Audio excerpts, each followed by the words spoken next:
Hi there, it's Kelly from Silly Moon Quilting again. I just want to introduce you to our new ruler. His name is Charming. He is literally hot off the presses. We just finished him this morning and I was up here playing with him this afternoon, as you can see. I'm going to just show you a couple of the designs that I did with Charming when I was practicing with him. And you'll notice that this is the first time that I've used Charming. I haven't used him before this point. So all of these designs were created literally on the spur of the moment with this ruler. So you can see we have all sorts of neat different things here, a flower, different arcs, a little bit of straight work, point to point, and just a couple different designs that we've created using Charming. So what I'm going to do now is I'm going to show you a couple different things you can do with them. Firstly, Charming was designed, as I'm sure you figured out by the name Charming, to be used with charm packs once you sew them together. So the finished dimensions between the two notches and between these 2 points will work out to 4.5 inches when you use it. That means that you can sew your charm packs together, and this ruler is made exactly to fit and do all of these designs within that space. So let's give it a try, and I'll just show you a couple of the different designs that I can do with them. I'm going to lock my stitches.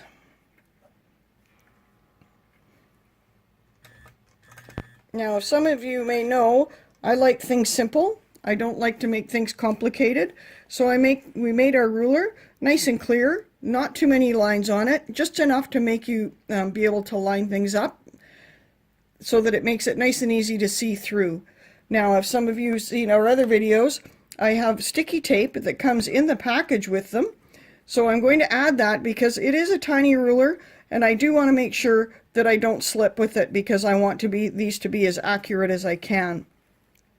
So I've put my needle down in the corner there, and I'm going to line up this line on Charming right here on my seam, and I've just taken the liberty of drawing out some 4.5 inch squares with thread on here. And then basically it's as simple as starting it, holding your ruler down, and bringing your foot down and around, and that will end up right back in the corner of your 4.5 inch square. Now, what I've done, because I like to do more than one line, I've added extra lines to this ruler. So if I put that there and I bring the line, it might be kind of hard for you to see in behind here, but I'm going to bring this down and do this on the second line. I'll do it on the other side to make it easier to see maybe. So let's do that. Let's go around the other way, and that'll make it a little bit easier to see. But it's just this easy to go around and get nice, easy, even corners and line up right back in the other corner. It'll just nicely go in there. So what I'm going to do then is I want to make this a little bit smaller, and I'm going to bring this down just a little bit so that the second line is now on there. Now, if you want this completely accurate, you can draw a cross grid on here and make sure that your center line stays totally center. I'm not all that concerned about that at this point, so I'm just going to step over a little bit to the ruler, and then it will come back up and around. And as you can see, oops, I went off there, but as you can see, if you stay tight to the ruler like you're supposed to, I'll do the next one. There we go. So if you stay tight to the ruler and you have your lines lined up, you can end up with 3 pretty neat lines there. And that's what I've done up here. Now what you can do also is if you can go up one side and then down the other side. So I'm going to stitch back to my center, or back to my corner rather, and then I'm going to line this up here, again on my line, and then I'm going to come back up this way, and then I can flip it around, and this is going to be back on my seam again, and come back down and around, and you can see the neat effect that that creates in there. So we'll do one more of those, and then we're going to move on to something else here.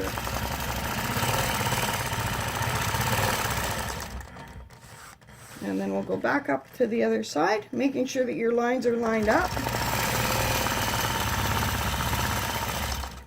There you go. And then I'm going to show you this one a little again now that I've kind of got this a little bit more organized here. Come back down this way just a little bit. And then you just hold the ruler, bring it back down. I'm on my second line now. and then I'm going to move it down one more to the third line. And again, if you want to make sure that you're totally centered, draw a center line on your quilt. And then you just stop when you reach the line that you're at, and that gives you a nice line there. And then of course you can come back and double echo that. Now this little design here, this little point to point line, I've basically done that with this, but what the other thing I wanted to show you about Charming is this is made for stitching in the ditch within a 1/4 inch. So I'm going to go back up to my corner here, and if you see this foot line on the foot, the edge of the foot rather, and the edge on this foot, if I line those up on my 2 lines above and below, if I were to have another seam down here, this seam would connect.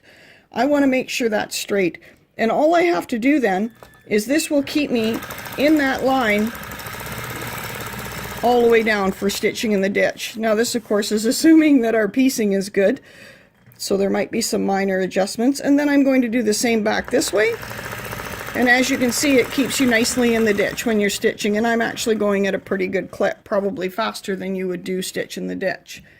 So to create this little design here with the point to point, I simply just moved my ruler like this at different angles, and I just kind of randomly went up, and then I went, okay, I want to change directions, and then I went like that. And because this is within 5 inches, your ruler will be big enough to do whatever you want to do within that space. And I'm just doing this rough for you here. So it gives you a nice option of having a nice little straight edge as well. And then of course, because of the line markings on Charming, we again have markings here. You have 2 different options of having your spacing 1/4 inch or 1/2 inch apart. So it's as simple as that. And you can come up with a pretty cool idea. Now, not to take up too much of your time, I'm just going to scoot over here, and I'm going to show you one more thing. The other thing that we did with Charming is you'll see that there's markings this way on here. So what this is going to allow you to do is create a different pattern so that the points are in the center of your blocks. So what you want to do is you want to line up, oh gosh, because we're going to be starting partway through the block, I'm going to stitch halfway up the ditch here to there. And then I'm going to use this point here and line up in my corner. So I'm going to go a little further. And as you can see, my 2 angle lines make a right-hand corner in there.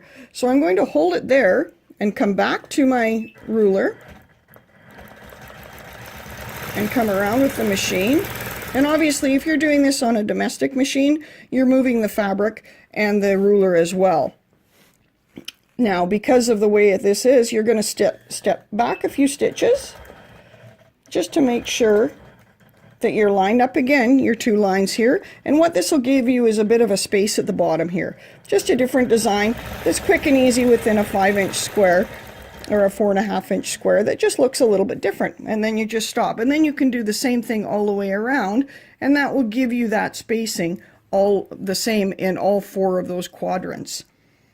So this is our tutorial for a little bit this is our tutorial on Charming. We hope that you like him, and if you check out our website, we will have some special pricing on him for the month of April. Thank you again, and have a great day.